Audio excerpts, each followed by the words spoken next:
Sehingga ada gambar foto yang ikonik ya. Ya. Mahasiswa naik ke atas gedung DPR Iya, itu. iya, iya. Tanpa diganggu kuat. Padahal kan tentara tadinya sudah Iya, iya. menjaga itu. Rupanya ada cerita di balik keputusan para tentara itu membiarkan masuk gitu ya. Terus Pak Wiranto bilang janganlah terjadi demikian karena protokolnya kalau terjadi demikian maka TNI akan menembak. Iya, iya. Dan akan terjadi kayak peristiwa Tiananmen ya.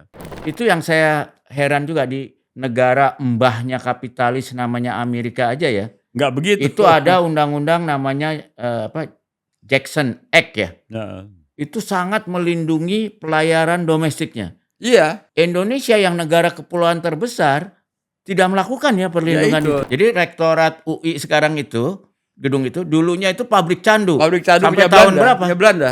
Modal utama itu adalah uang. Iya. Bukan ya. Modal utama itu adalah kepercayaan. Iya, iya.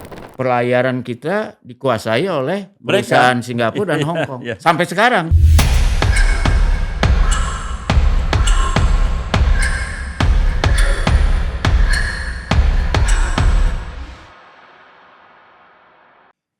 Halo teman-teman acara Retorika. Selamat hadir kembali di acara saya Bambang Harimurti ya.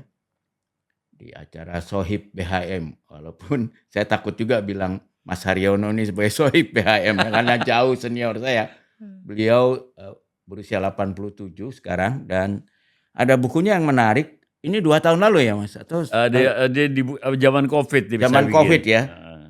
Menulis pengalamannya melangkah di 3 zaman ini. Ini buku menarik sekali karena Mas Haryono ini tidak terakhir tuh aktif waktu reformasi ya.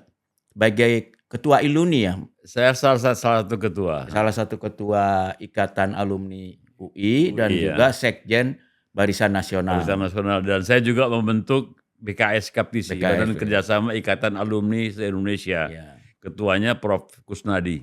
Dan jadi teman-temannya itu tidak hanya dosen-dosen UI yang senior saat itu, tapi juga para jenderal yang sudah pensiun tapi awalnya pendukung Pak Harto tapi di belakangan berbalik ya. Dan juga pengusaha, saya juga pengusaha juga ya. Dan Mas Haryono ini juga terkenal sebagai pakar maritim karena di industri perkapalan lama. Bahkan boleh dibilang bidannya undang-undang kabotase ya. Saya membuat undang-undang pelayaran. Undang-undang pelayaran nomor 17 tahun 1908 bersama-sama Pak Darpo. Bersama Pak Darpo ya. Itu landasan buat undang-undang pelayaran. Dan di sana saya tekankan mengenai kabotase. Ya. Dan sayangnya bangsa kita ini tidak memahami faedahnya kabotase sehingga sekarang perusahaan asing pun dibolehkan berlayar di perairan kita ya. Perairan kita dan jadi, boleh punya saham lagi. Nah, jadi buat pendengar yang mungkin bahkan banyak pendengar kita nggak tahu artinya kabotase. Jadi kabotase itu adalah satu konsep terutama untuk pelayaran ya, tidak hanya pelayaran tapi juga penerbangan. Angkutan lah ya. Karena untuk antar negara itu setiap negara diberi hak bahwa kalau untuk wilayah angkutan di antara wilayahnya sendiri itu adalah hak kedaulatan dia ya, hak mutlak negara tersebut. Tapi karena itu biasanya kalau ada pelayaran antar negara berlaku resiprositas. Kalau kamu mau berlayar ke negara saya juga harus boleh berlayar ke negara kamu. Itu gitu ya? Internasional. Internasional. Tapi kalau tujuan dari kabotase itu pertama-tama adalah jangan lupa bahwa semua kehidupan kita itu diikuti kemudian dengan pemindahan barang yang menjadi kebutuhan dari sehari-hari ya. Sehari-hari. Nah, jadi sistem distribusi tanpa ada pelayar, tanpa ada angkutan itu omong kosong lah. Dan sampai sekarang angkutan paling murah itu melalui laut. Melalui laut, karena infrastrukturnya adalah sudah disiapkan oleh Tuhan. Ya. Air. Gratis ya. Nggak usah bangun jalan lagi ya. Jalan lagi. Jadi tinggal bangun pelabuhan ya. Pelabuhan. Dan satu kapal itu bisa mengangkut berapa ribu kontainer Iya, bahkan ya. iya. Nah, jadi boleh dikatakan untuk dunia 80-90% angkutan perdagangan itu dilakukan oleh pelayaran. Iya. Oleh Iya. karena itu kalau negara RRC membukakan mengenai obor, Iya, pantas karena pantas ya, karena dia dia pabrik dunia soalnya ya. dunia. Dia perlu kirim Iya, kirim. barang-barangnya itu. Nah, Lalu ini jadi mengingatkan saya sama itu apa, Indorama itu orang India yang jadi warga Indonesia, salah satu terkaya di Indonesia, ya punya pabrik di Purwakarta heeh, dari PET itu bahan untuk botol plastik seperti Aqua. heeh. Itu kan luar biasa, pabriknya di Indonesia itu memproduksi 1/3 dari bahan baku botol plastik di dunia. Jadi kalau kita minum Aqua dimanapun dunia, 1/3 kemungkinannya tuh bahannya dari dia ya. Dari dia. Nah, dia cerita sama saya, mengangkut produknya dari Purwakarta pabriknya ke Tanjung Priok, itu lebih mahal ketimbang biaya angkut barangnya dari Tanjung Priok sampai Shanghai pelabuhan. Ya karena kan kalau dari Purwakarta 1 truk 1 kontainer ya. Iya. Sementara 1 kapal bisa berapa ribu Berapa puluh kontainer ya. ratusan bahkan bisa ribuan sekarang. 1.500 bisa ya. Bisa. Bawa. Jadi murah sekali biayanya. Iya. Nah, sehingga dia pengen punya pelabuhan di Purwakarta tapi belum berhasil sampai sekarang. Yang penting dalam masalah kabotas di Indonesia itu pengalaman yang terjadi adalah di zaman Belanda. Iya. Belanda sebenarnya takut sekali kalau pihak Inggris itu memasuki memasuki wilayah Netherlands India. Oleh karena itulah maka Belanda tidak menghendaki adanya Inggris Iya. atau Portugal berada di tengah-tengah Netherlands India. Dan Netherlands India itu bukan negara, tapi adalah perjanjian antara pemerintah Belanda sama kerajaan-kerajaan dan masyarakat-masyarakat adat. Iya. Nah, supaya Perjanjian dagang lagi ya. perjanjian dagang, tapi ya dagang yang meres juga lah ya. Tapi pedagang yang bawa tentara juga ya. Iya, tentara juga. Nah, itu kemudian diciptakanlah pelayaran antara pulau, ya, supaya dijaga oleh mereka. Iya. Nah, itu maka mereka membangun perusahaan pelayaran namanya KPM. Koninklijke Maatskappij. Dan itu pernah menjadi armada kabotase terbesar di dunia ya. Iya, terbesar di dunia dan itu dihormati sekali ya. Karena tepat waktu. Ya. Dan dibuat sesuai dengan kondisi sungai-sungai pelabuhan di Indonesia ya. Tadinya mereka rugi. Setelah dihitung-hitung akhirnya mereka membuat kapal yang disesuaikan dengan wilayah di mana dia harus beroperasi. Ya. Umpamanya kapal dari Jakarta ke Banjarmasin ke Banjarmasin sama dari Jakarta ke Jambi itu lain. Karena semua pelabuhan-pelabuhan kecil di pulau-pulau itu letaknya itu di sungai-sungai. Nah, sungai-sungai itu ada kelokan-kelokannya yang tidak sama semuanya. Dan juga pasang surutnya. Pasang surutnya juga ya. Nah, oleh karena itu kapal harus mengikuti desain dari alam. Iya. Jadi bukan sebaliknya begitu loh. Jadi setelah itu maka angkutannya jadi efisien. Karena prinsip dalam kapal itu tidak boleh dia berhenti. Jadi dia harus aktif terus. Karena berhenti sama jalan biayanya sama. Sama. Itu jadi masalah. Jadi seperti saya ngangkut biji besi umumnya dari Brazil atau dari Narvik ya, dari pelabuhan di Norway ke Krakatau Steel, itu ukuran kapalnya itu harus yang terbesar yang kalau bisa ya, jadi yang terbesar karena dengan demikian lebih efisien.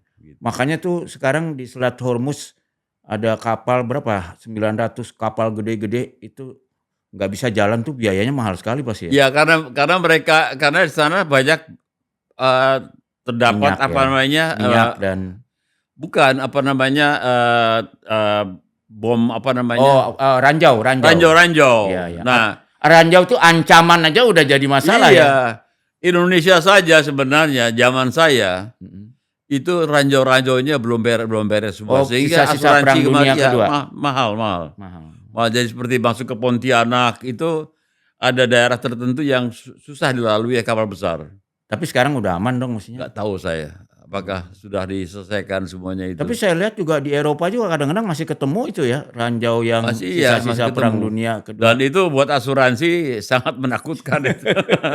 Karena kalau dia melanggar mah repot Ya. kita. Nah, Tapi ini walaupun memang Mas Haryono ahli ya di perkapalan, tapi mungkin nanti kita bicara soal ini di acara lain menjelang Hari Maritim kali ya. Sekarang karena ini bulan Mei, sebetulnya saya ingin mengundang Mas Haryono ini bicara soal apa sih yang terjadi 27 tahun yang lalu ya, ketika reformasi. Harto, ya.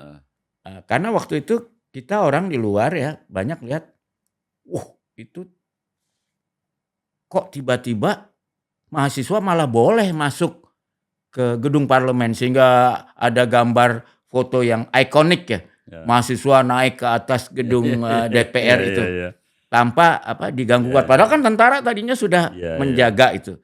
Nah, yang saya tahu melalui buku ini juga rupanya ada cerita di balik keputusan para tentara itu membiarkan masuk gitu ya. Kira-kira bisa diceritain lagi Mas Yono?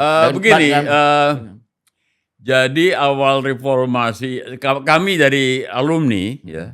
Alumni UI ya. Alumni UI merasa agak tersinggung bahwa para mahasiswa kami itu banyak yang diculik.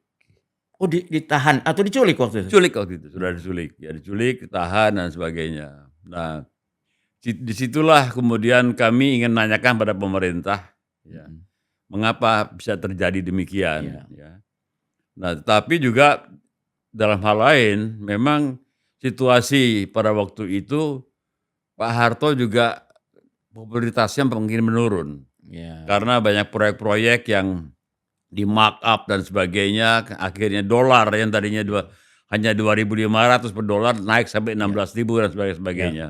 Nah, akhirnya kami rapat. Waktu itu saya diangkat menjadi ketua bidang pengabdian masyarakat di Ikatan Alumni UI, Iluni UI. Ketuanya siapa waktu itu? Ketuanya Dr. Haryadi Darmawan, dia Mayor Jenderal juga. Mayor Jenderal. Nah, kemudian saya tanya sama sekjennya itu waktu itu adalah Pak Saudara Amir Imanpuro dari Fakultas Ekonomi. Wah, saya rasa kita perlu menanyakan pemerintah nih, jangan begitu dong pada para mahasiswa. Nah, tapi akhirnya Haryadi memutuskan kita harus berdiri di belakang mahasiswa. Nah, setelah rapat di antara senat-senat dari fakultas yang ada di UI. Nah, disitulah tanggal berapa? Itu bulan Februari kalau nggak salah. Tahun 97 kita sudah menyatakan bahwa kita di belakang mahasiswa. Dan kemudian saya rapat Iluni mengundang seluruh alumnus yang senior, termasuk Pak Priyatna Abdul Rasid. Oh, masih ada beliau ya? Masih ada beliau. Jukardi Odang, Darul Mustafa, mantan rektor seperti siapa namanya? Marjono, Profesor Marjono. Marjono sebagainya, kita undang semuanya, Ibu Pia dan sebagainya. Saya terus dalam rapat itu di Hotel Indonesia, pas kita buka puasa bersama-sama. Saya sampaikan bahwa pada waktu Pak Harto itu akan naik menjadi presiden, beliau menanyakan kepada UI apa yang harus saya lakukan. Sehingga UI pada waktu itu kami dan kasihnya mengumpulkan tokoh-tokoh nasional, kemudian membuat seminar namanya Seminar Trase Baru. Seminar Trase Baru inilah yang menjadi landasan Orde Baru ya? Orde Baru. Nah, kemudian tahun 66 jadi ya? Tahun 66 dibawa ke MPR dan menjadi keputusan MPR di sana bahwa yang didahulukan dalam pembangunan itu adalah kepentingan nasional buat rakyat kecil di atas kepentingan nasional yang lainnya. Dan itu dibawa kemudian ke Seskoat, ya. Dan Seskoat terutama Angkatan Darat akan menjamin dan berpartisipasi untuk menyelesaikan permasalahan ekonomi yang begitu berat pada waktu itu, di mana inflasi kita mencapai 600% zaman Bung Karno itu. Nah, tetapi dalam kenyataannya, ya, tidak mudah membangkitkan ekonomi dari bawah ke atas, karena tidak ada bank yang mau membiayai itu. Nah, akses pada modal ya. akses pada modal, dan kemudian habis waktu itu kita nggak bisa dipercaya kan, nggak bayar utang, lalu bayar utang dan sebagainya. inflasi tinggi. Yang mau membiayai adalah hanya IMF sama World Bank. Nah, IMF sama World Bank mereka pemikirannya ada kapitalistis. Trickle down, efek ke bawah ya. Nah, itulah yang mengakibatkan kemudian para mahasiswa melihat kok banyak usaha-usaha lokal yang tutup, terutama adalah tenun dan sebagainya itu ya. Nah, itulah mulainya malari. Jadi perbedaan pendapat antara mahasiswa ya dengan keadaan yang sedang diadukan. Kalau malari itu juga akan istilahnya ada juga soal Sarbinomik yang lebih sosialis dengan Wijoyonomik ya. Pak Sarbini menghendaki adalah dari bawah ke atas pembangunan. Lebih sosialis dia ya. Lebih sosialis, tapi kita nggak ada uang ya. Menurut Pak Wijoyo kita nggak ada uang. Nah, akhirnya trickle down akhirnya ya. Nah, itu mula-mula terjadi benturan dengan Orde Baru ya. Kemudian ada petisi 50, kemudian ITB juga mengingatkan kembali semuanya. Zaman saya itu. Zaman Anda waktu itu ya.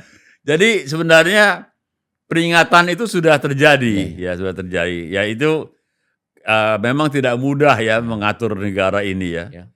Nah, puncaknya itu adalah pada waktu terjadi kesalahpahaman antara para pembantu Pak Harto ya, yang di belakang Pak Harto, teman-temannya beliau itu berlawanan dengan Pak Harto mengenai soal Pancasila. Itu yang mengenai petisi 50. Itu Ali Sadikin, Pak Nasution dan sebagainya. Merasa bahwa Pak Harto justru melanggar konstitusi, makanya namanya petisi 50. Pak Harto dianggap begini. Mereka menganggap bahwa kalau dia melanggar perintah Pak Harto berarti melanggar Pancasila. Nah, ini nggak benar. Oh, itu gara-gara pidato Pak Harto di ulang tahun Kopassus kalau nggak salah ya? Enggak, sebelumnya di Pekanbaru. Di Pekanbaru ya? Pekanbaru, kemudian di Kopassus. Dia bilang apa waktu itu Pak Harto? Ya kira-kira bahwa pelanggaran yang apabila tidak menjalankan perintahnya Pak Soeharto itu adalah melanggar Pancasila gitu loh. Jadi itu sudah terlalu mendalam. Lebay dianggap ya. Ini yang mengakibatkan perpecahan. Nah, setelah itulah makanya kemudian Pak Ali Sadikin dan Pak Kemal dan sebagainya mulai keluar dari dan membuat itu lembaga kesadaran berkonstitusi kalau nggak salah. HR Darsono dan sebagainya. Nah, kemudian terjadi masalah penculikan tadi itu ya. Dan kemudian kita Iluni mempunyai sikap ya. Dan kemudian di situ saya bilang kepada rektor ya, coba UI membuat suatu ketemu dengan Pak Harto untuk menyampaikan pada Pak Harto apa yang menjadi landasan pemikiran kita dari UI. Nah, kemudian dekan waktu itu Pak Asnan Budi Santoso kalau nggak salah ya. Bukan rektor dia ya. Dan dia bersedia dikumpulkan semua dekan-dekan dari semua fakultas UI dan kemudian ketemu sama Pak Harto tanggal 15 Februari tahun 1920. Di mana ketemunya? Di rumahnya. Oh, di Cendana. Cendana. Yang menyampaikan pada sebagai juru bicaranya adalah Ibu Profesor Miriam Budiarjo. Profesor Miriam Budiarjo. Sampaikan bahwa Pak Harto sudah terlalu lama begini dan akhirnya kesediaan Pak Harto untuk mundur ya. Nah, langsung minta mundur jadi. Mundur. Sebenarnya Pak Harto bilang saya tidak keberatan dia mundur, dia bilang, tapi dengan prosedur yang benar gitu loh. Nah, kemudian Jadi bulan Februari 99 itu ya? 98. 98 Pak Harto sebenarnya sudah menyatakan dia nggak keberatan Nggak mundur. keberatan. Tapi Tapi cara secara benar gitu. jadi waktu itu Ibu Miriam kembali dari Cendana, Ya. dia cari saya. Ya. Dia bilang, ini yang saya sampaikan kepada Pak Harto. Kalau ada Ya. apa-apa saya tolong dibantuin, dia bilang ya.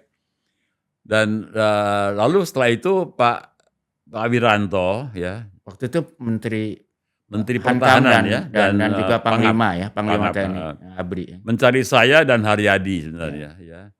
Nah, dia minta supaya usaha dari para mahasiswa untuk masuk ke istana itu dibatalkan ya. Terus saya bilang Oh, itu menjelang 20 Mei 99. 20 Mei ya, menjelang itu. Waktu Pak Amin Rais mengatakan akan ada 1 juta Iya, mahasiswa untuk betul. berkumpul di Monas ya. Jadi Pak Amin Rais menginginkan adanya people's power untuk menduduki istana. Meniru Filipina ya. Meniru Filipina ya. Ya Filipina kan waktu itu nyerbu ke istana kan, Menyerbu ke istana ya. Malacanang ya. Nah, terus Pak Wiranto bilang janganlah terjadi demikian karena protokolnya kalau terjadi demikian maka TNI akan menembak. Dan akan terjadi kayak peristiwa Tiananmen ya. Sampai kalau nggak salah komandan pasukan pengawal presiden waktu itu masih Brigjen Endri Hartono Sutarto minta mengundurkan diri ke Pak Wiranto karena nggak sanggup dia mau kalau nembakin rakyat katanya. saya nggak itu ya. Tapi dalam pertemuan saya dengan Haryadi dengan Pak Wiranto di Merdeka Barat ya. Dengan didampingi oleh Pak Wiranto, didampingin sama Pak Jody Lumintang. Ya. Waktu itu Pangkostrat ya beliau. Belum. Masih Pangkostrat masih Pak Prabowo. Nah, kemudian saya bilang kalau membatalkan nggak bisa, saya bilang ya. Jangan sampai rakyat marah ya seperti di Tiananmen ya. Bukan Tiananmen aja. Oh, di Manila, di Filipina. Di Eropa. Oh, di Eropa ya. Karena saya keliling ke mana, ke negara, ke RRC, ke Korea Utara, ke Rusia, melihat bagaimana. Waktu itu negara-negara Eropa Timur ya, banyak yang melakukan. Saya bilang janganlah kita meanukan, dia bilang ya. Pak Harto harus turun loh, saya bilang ya. Cuman cara-caranya mesti yang harus dengan baik ya. Dan akhirnya Pak Wiranto bilang jangan sampai terjadi people's power, jangan istana diduduki ya. Nah akhirnya Pak Jody Lumintang bilang, Aryono dia bilang, udahlah saya sediain bus aja lah dia bilang. Oh, jadi Pak Jody Lumintang yang menyediakan bus. Jody Lumintang dan kemudian supaya lebih terjaga ya, jadi nggak disusupin orang. Lalu dia bilang sama ini Pak Pangdamnya Pak Safri Samsudin ya. Terus menyediakan bus ya.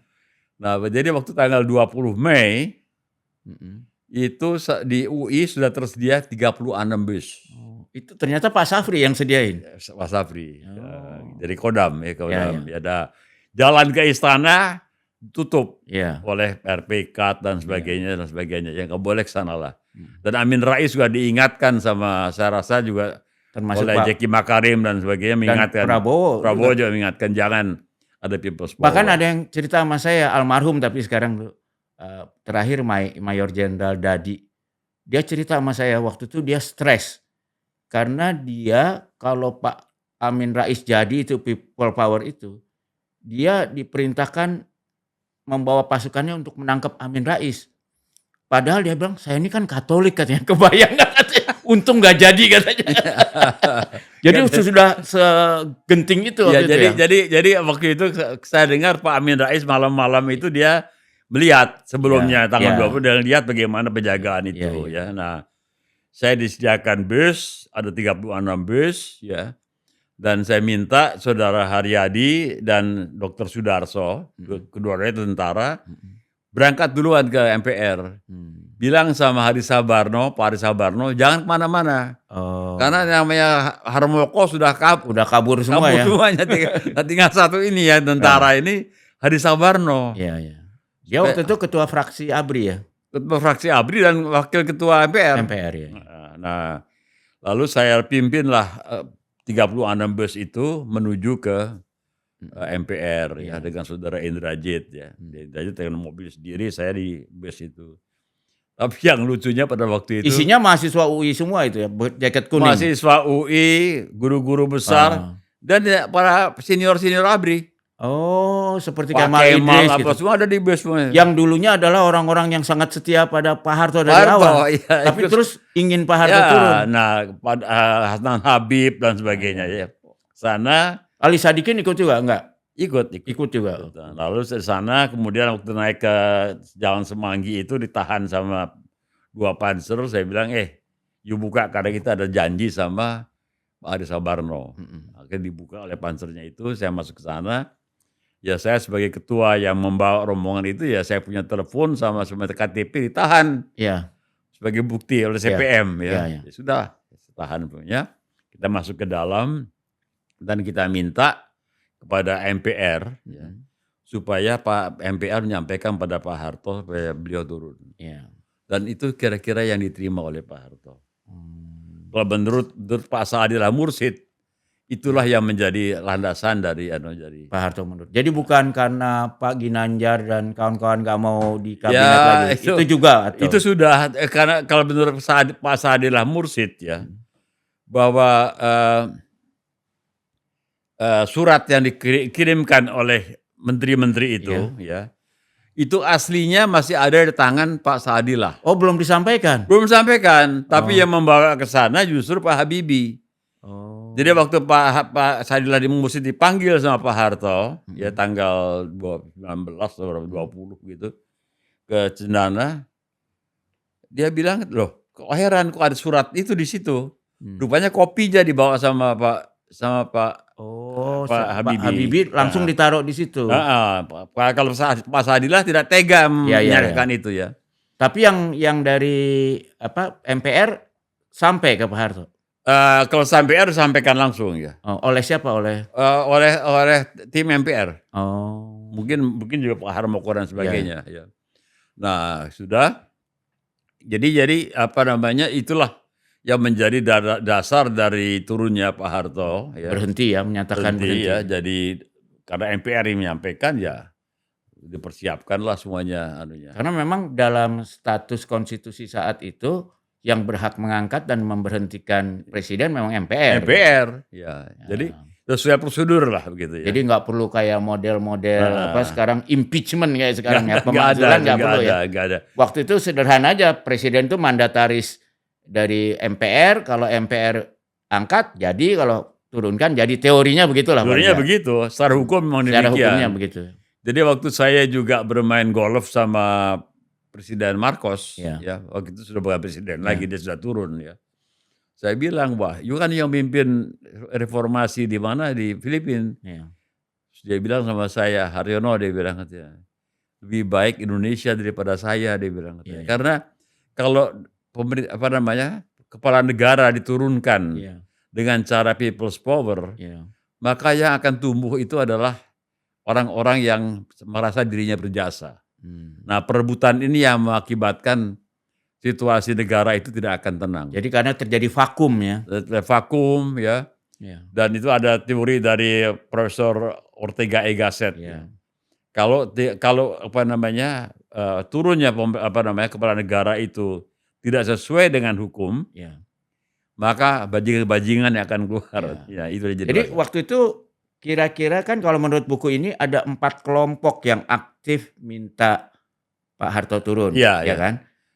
Kalau Mas Haryono kan di kelompok alumni UI.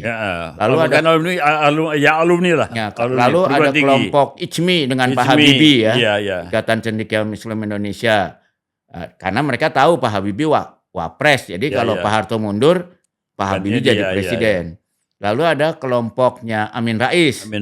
Dia pengen people power kayak di Filipina gitu ya. Makanya mau menduduki Monas dengan 1 juta orang pada tanggal 20 Mei.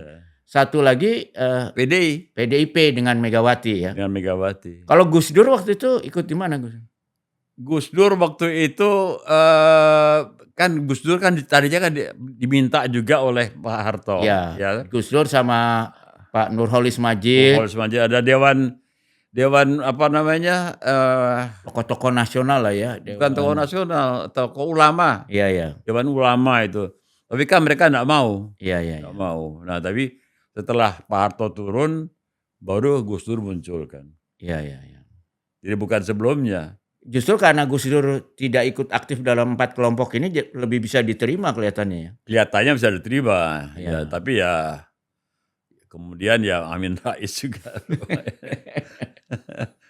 Tapi kita tuh boleh dibilang beruntung ya pada saat itu rencana Amin Rais dengan people power itu tidak jadi ya. Terjadi. Jadi kita berterima kasih juga bahwa Pak Harto mau turun ya Mau dengan turun. baik ya. Iya.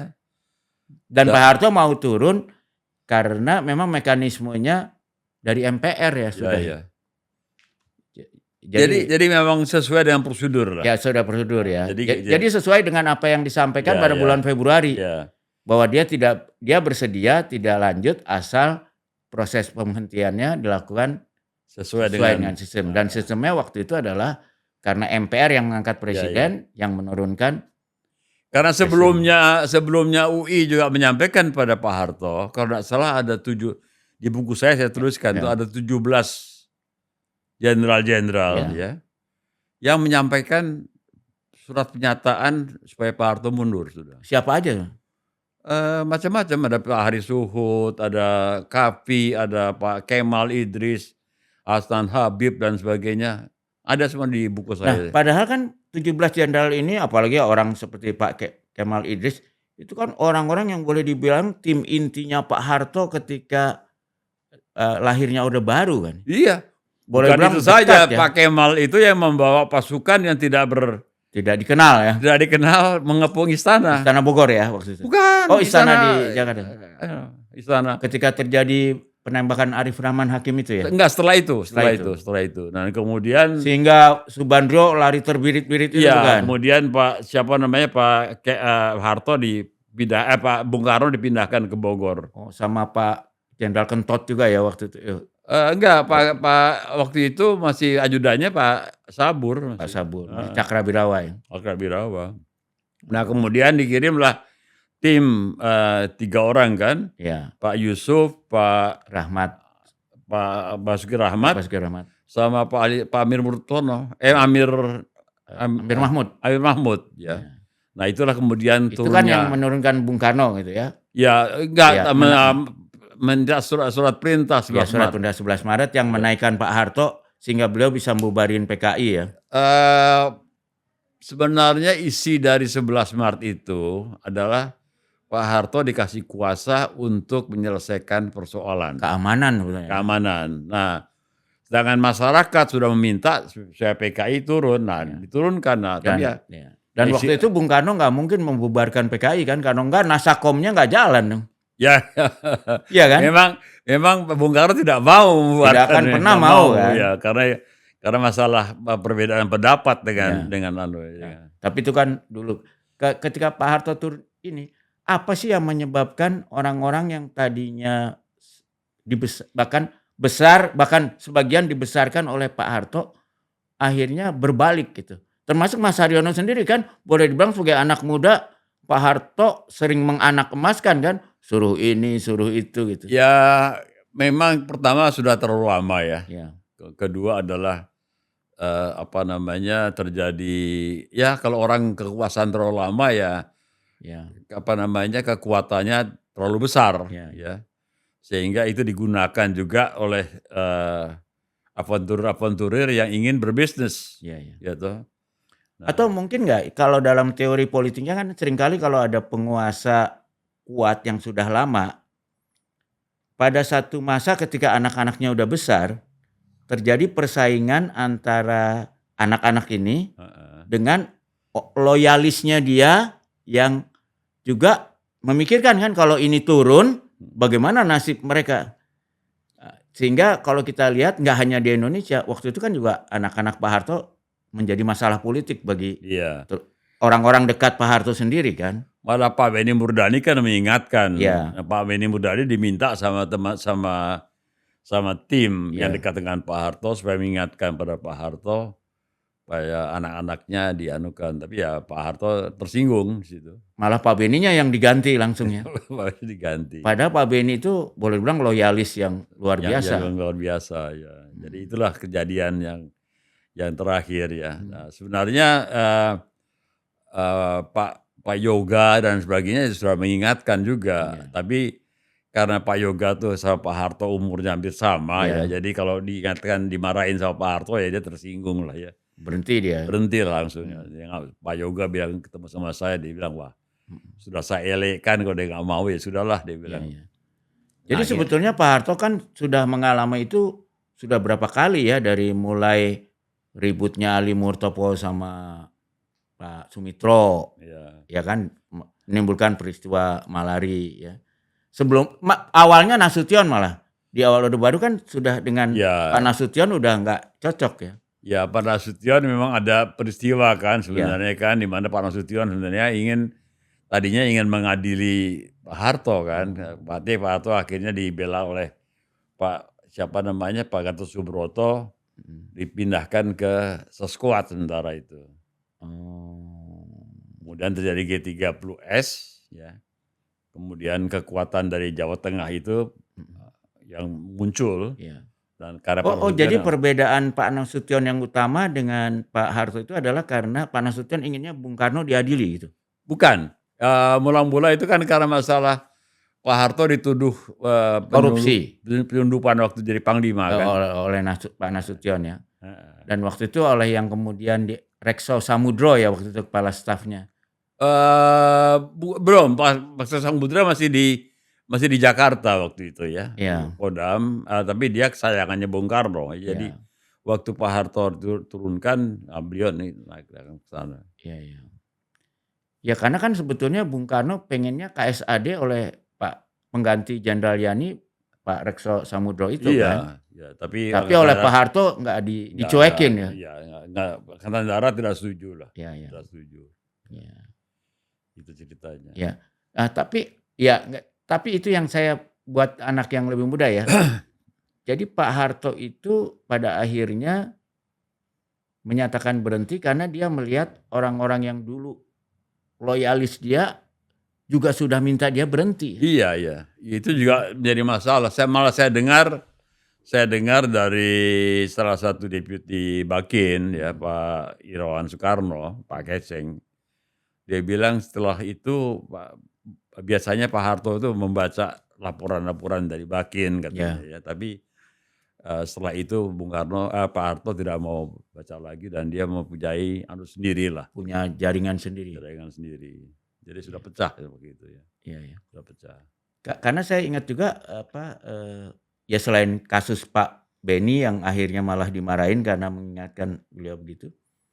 Juga Pak Harto ini terakhir mengangkat anaknya jadi menteri dan juga anak angkatnya Pak Bob Hasan juga jadi menteri. Iya. Apa itu juga salah satu yang menyebabkan semakin kencang itu? Iya, semakin kencang ininya. Jadi dicari yang loyalis betul. Yang akhirnya ya timbul keruntuhan. Iya. Timbul keruntuhan. Iya. Gitu. Tapi kita selamat lah ya. Pada waktu itu kalau terjadi people's power pun masih ada orang-orang yang mempunyai wibawa di negara ini ya. Iya. Enggak seperti kejadian kayak di Libya gitu ya. Iya. Ya kan, kalau itu kan jadi sampai sekarang ya masih ada Pak Ali Sadikin, masih ada Pak Kemal, masih ada orang-orang yang mempunyai wibawa lah dalam ya. Karena sudah terbukti di masyarakat sebenarnya kan orang kayak Pak Ali Sadikin, Pak Kemal Idris, Pak Nasution kalau dia mau nurut aja sama Pak Harto pasti aman lah ya. Aman ya. Tapi mereka mengambil risiko dan risiko itu diterima. Saya ngalamin dengan Pak Ali Sadikin pada waktu itu. Pak Ali Sadikin diminta bicara oleh Pak Harmoko ya di MPR. Tapi Pak Ali Sadikin nggak mau bicara di MPR. Kalau dia mau bicara di UI dia bilang. Jadi Pak Ali Sadikin dengan rombongan itu datang ke UI mencari saya untuk mencarikan televisi. Siarkan mengenai itu waktu kejadian rame-rame bakar-bakaran itu setelah Trisakti. Oh ya. Jadi 13 Mei ya waktu itu. 13 Mei. Nah, lalu saya bilang, "Wah, cari TV di mana, Pak? Bakar-bakaran begini ya." Nah, akhirnya beliau masuk ke UI, itu masyarakat itu datang ke dalam apa, Kampus ya? ke UI ya, Ya? di tempat kedokteran itu. Sampai saya juga takut kalau terjadi apa-apa itu Iya. kan rusak Iya, tuh iya. UI bisa. Iya. Terus saya minta pada Pak Sadikin supaya keluar untuk untuk menerima, Mhm. para Masyarakat ya? masyarakat ya. Wibawanya luar biasa waktu itu. Ya. Pak Sadikin menyampaikan bahwa ini apa namanya, urusan dengan pemerintahan nanti kami yang akan menyelesaikan, dia bilang ya. Tapi sekarang kalau sudah sini, Anda keluar dari sini, dari gedung ini, jangan sampai gedung Fakultas Kedokteran ini nanti rusak, Iya. tempat belajarnya anak-anak kita, dia bilang. Hmm. Dia sini dia keluar aja begitu, rakyat. Wibawanya luar biasa. Kelihatan ya wibawanya ya? Luar biasa. Itulah yang menjadi apa namanya, kelihatan bahwa kita masih mempunyai pemimpin yang Iya. dihormati. Tapi ngomong-ngomong gitu Mas Haryono ini jadi ikut menjatuhkan 2 presiden nih sebetulnya kan? Soeharto dan Soekarno kan? Tahun 66 Iya, ikut juga Soekarno, aktif. iya, Waktu itu iya. masih usia berapa? Waktu zamannya Bung Karno itu kan, itu tahun 65 Iya, ya. iya. Saya sudah dekat-dekat mau ini kan, mau apa namanya, lulus Lulus di Fakultas UI. Hukum. Jadi sibuk di KAMI waktu itu ya? Kami, sebenarnya saya diminta menjadi KAMI UI ya, gantikan Gafur ya. Ya. Karena Gafur menjadi anggota DPR atau Ya. gimana, tahulah ya. Tapi saya sudah saat-saat terakhir saya tinggal skripsi saya. Ya.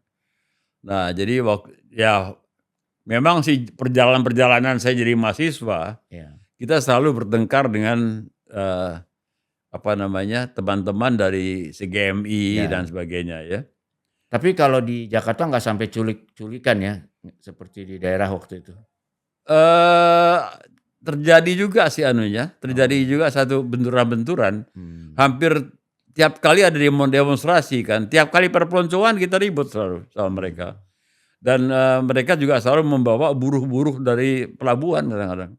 Jadi antara preman ya? Antara preman ya. Jadi memang apa namanya, ketegangan kita dengan PKI itu memang besar sekali. Karena mereka waktu itu kuat sekali ya? Kuat sekali ya. Jadi kita juga mesti hati-hati lah ya. Nah, sampai terjadi pecahnya G30S dan saya juga waktu itu masih anggota dari Mahajaya. Ya. Dan tentunya Mahajaya di sini sama Simen Mahawarman berbeda. Karena Mahawarman ini Siliwangi ini menghadapi DI dan sebagainya kan. Jadi mereka dilatih tempur. Kalau kami enggak, karena kami penjagaan dalam kota. Oleh karena itu kami lebih banyak berhubungan dengan pengamanan kota ya, pengamanan kota dengan intelligence dan sebagainya. Makanya kami dekat dengan mereka itu. Pembinaannya lain daripada Tapi ini lucu juga, jadi Mas Haryono waktu dulu awalnya masih SMA sudah mendukung Bung Karno ketika dekret. Padahal Mas Haryono ayahnya PSI yang tidak mendukung dekret. Tapi Mas Haryono mendukung Bung Karno menjadi penguasa. Tapi tahun 66 ikut menjatuhkan, ya, menaikkan Pak Harto. Terus tahun 99 ikut menjatuhkan Pak Harto, ya. Jatuhkan Habibie juga. Terus naikin Habibie, lalu ikut jatuhkan Habibie. Ini kenapa nih, naikin tapi malah menurunkan? Ya kalau dalam keadaan di mana membahayakan bangsa dan negara ya kita kan mesti objektif. Gitu. Kalau Pak Habibie kenapa diturunin? Padahal kan kenal pribadi juga kan? Kenal pribadi ya. Jadi sebenarnya begini, apa namanya, Pak Habibie pada waktu beliau itu masih dekat dengan Bung Karno, kan ribut juga dengan Tempo. Iya. Pemberedelan itu. Pemberedelan karena apa? Karena Tempo menyiarkan mengenai pembelian kapal-kapal yang bekas itu. Gitu. Tempo yang dibredel oleh Pak Harto. Gitu. kenapa waktu Pak Harto sulit ke Habibie itu malah malah malah juga ikut jatuhkan Pak Harto Pak Harto? juga. Oh. Jadi sebenarnya saya kurang kurang kurang kurang sreg, Respect ya? kurang respect sama beliau itu di situ. Oh. Tapi kan Mas Haryono sendiri juga orang termasuk dibesarkan Pak Harto juga di pelayaran, tapi terus ikut menjatuhkan Pak Harto? Ya, tapi saya dibesarkan kan bukannya untuk kepentingan pribadi. Oh. Saya dibesarkan itu adalah karena terus terang saja dalam pelayaran itu kan 80% angkutan dunia ini adalah di pelayaran, Betul. ya toh. Ya. Jadi saya juga tiap tahun itu saya harus ikut seminar-seminar Oh.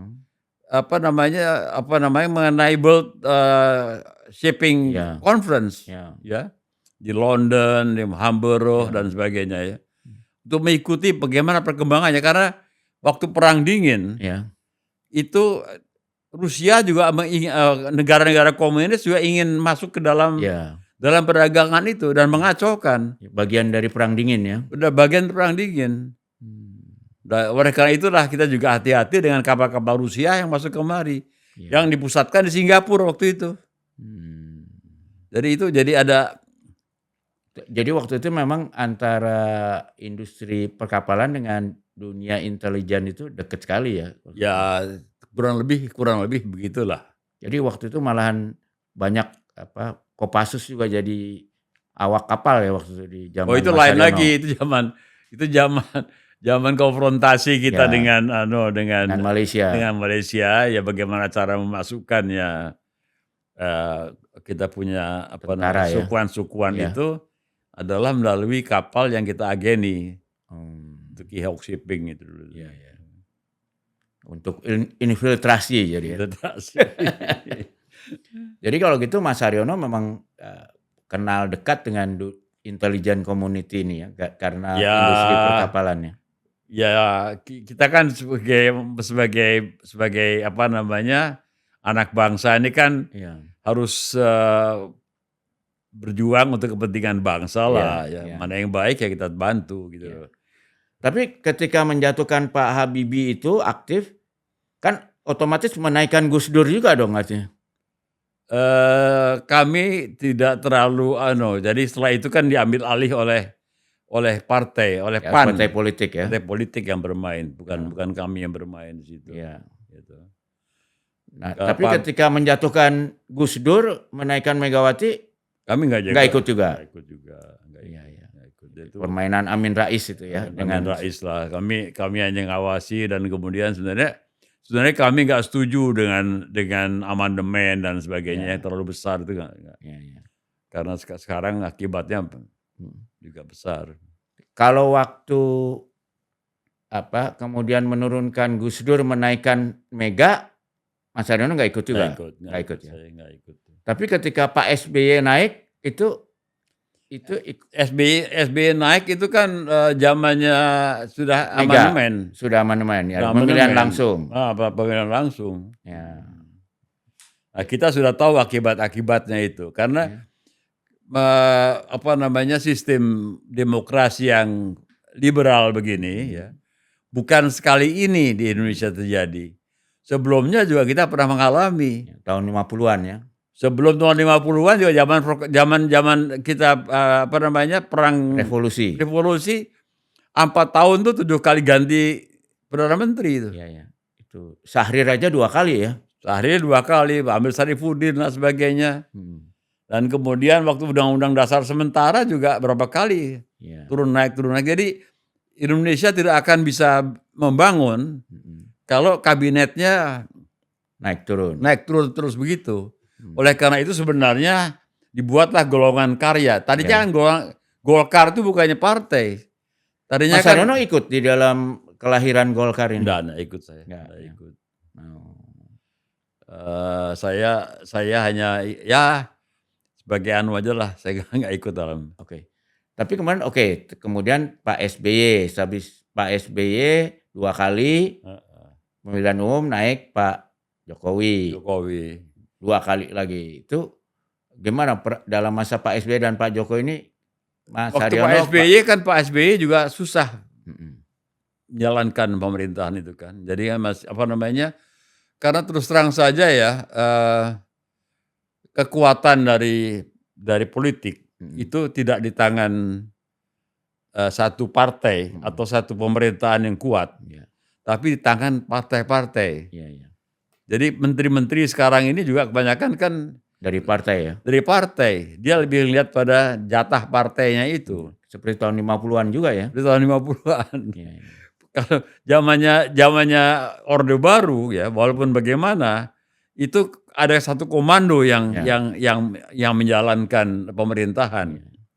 Jadi kayak ekonomi ya, ekonomi itu ada tim ekonomi sendiri kan. Iya, iya. Kan ekonomi pembangunan ini tidak tergantung dari Menteri Keuangan saja Ya. atau Bappenas saja, tapi harus ada dari perdagangan, Ya. perhubungan, perindustrian, kemudian pertanian dan sebagainya, itu harus ada rentetannya. Iya. Ja Jadi ja setelah kita refleksi di bulan Mei ini 27 tahun reformasi, Mas Haryono nyesel nggak dulu jatuhin pemerintahan Orde Baru dan menaikkan pemerintahan reformasi? Sebenarnya sih nyesel sih tidak boleh ya, karena itu memang Pak Harto juga sudah terlalu lama Iya. ya. Hanya perubahannya itu yang mengakibatkan terlalu jauh gitu loh. Itu aja. Iya. Ya, kenapa sekarang kok tidak lebih baik daripada apa yang kita harapkan? Tapi sebetulnya apa betul sekarang tidak lebih baik gitu daripada sebelumnya? Kan kalau dalam beberapa hal ya pasti kita lebih baik lah dalam beberapa hal ya. Tapi apa yang lebih buruk gitu daripada ketika Begini, Orde Baru? zaman Orde Baru itu jelas ya. Ya memang terjadi juga korupsi dan sebagainya. Tapi korupsi yang terjadi itu juga terjadi pembangunan Ya, ya. yang Terkendali lah ya. terkendali ya. Sekarang kan diserahkan saja kepada PMA. Dulu PMA itu terkendali loh. Iya, iya. Jadi kita membangun satu proyek Iya, iya. PMA, itu pemerintah juga melihat apakah proyek ini perlu atau tidak. Iya, iya. Sekarang kan enggak. Sekarang kemauan orang asing yang lebih banyak dianggap sebagai pembangunan. Kemauan orang asing atau kemauan oligarki? Oligarki juga. Iya, iya. Jadi kalau lihat bedanya Orde Baru dengan Orde Reformasi ini di kacamata Mas Haryono, apa kesamaan dan perbedaannya? Perbedaannya itu bahwa dulu tuh ada planning ya. Walaupun memang waktu dikasih kesempatan, kan setelah terjadi inflasi yang terlalu besar Ya, kan ya. yang Bung Karno ya. Untuk memperbaiki inflasi itu diperlukan pembangunan Ya. ya. Nah, pembangunan dasar pada waktu itu Modalnya juga antara lain juga dari asing juga kan waktu Orde Baru tidak awalnya. semuanya. Kayak seperti pabrik semen kan nggak perlu modal besar.